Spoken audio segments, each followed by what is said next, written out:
Ako každý, aj ja som si na nový rok dával rôzne predsavzatia, či už išlo o cvičenie alebo zmenu stravovania. Priznám sa však, že mi to nikdy nevydržalo dlho.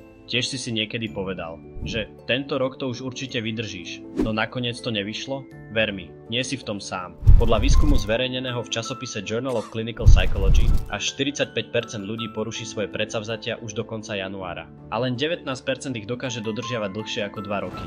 Ak chceš, aby tvoje predsavzatie vydržalo čo najdlhšie, dnes ti ukážem zo pár krokov, ako to dosiahnuť. Poďme na to. Príliš často si dávame predsavzatia, ktoré sú na začiatok príliš náročné a radikálne.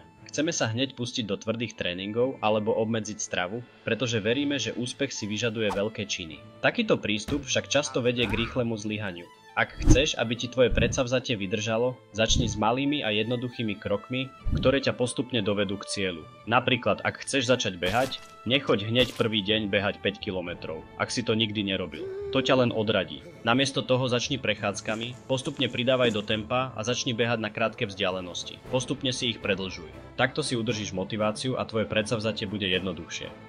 Zviditeľni svoje návyky. Koľkokrát sa ti stalo, že si vošiel do kuchyne, zbadal na stole koláče a hoci si nebol hladný, ani si ich nemal v pláne jesť, nakoniec si ich dal, behom pár minút bol tanier prázdny. Tento jednoduchý príklad ukazuje, aký veľký vplyv má to, čo vidíme okolo seba na naše správanie. Podobný princíp funguje aj v obchodoch. Drahé značky sú strategicky umiestnené na úrovni očí, aby nás lákali na kúpu, aj keď tie veci často vôbec nepotrebujeme. Ale čo keby sme tento jav využili vo svoj prospech?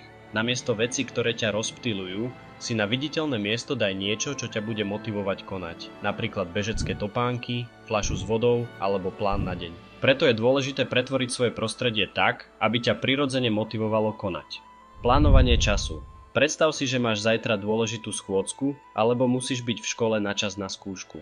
Večer si pripravíš veci, oblečenie, tašku, nastavíš si budík a ráno všetko zvládneš bez stresu. Prečo? Pretože si všetko naplánoval dopredu. Rovnaký princíp môžeš využiť aj pri budovaní návykov.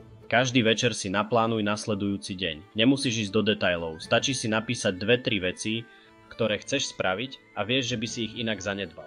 Tým, že sa vopred pripravíš, výrazne zvyšuješ šancu, že ich naozaj dodržíš. Nepreháňaj to však s počtom úloh. Príliš dlhý zoznam môže byť skôr demotivujúci. Sústreď sa na pár dôležitých cieľov a postupuj krok za krokom. Tieto jednoduché kroky ti môžu pomôcť udržať si tvoje predsavzatie. Ak chceš, aby bol rok 2025 pre teba lepší a chceš na sebe pracovať, nezabudni ma sledovať aj pre ďalšie videá.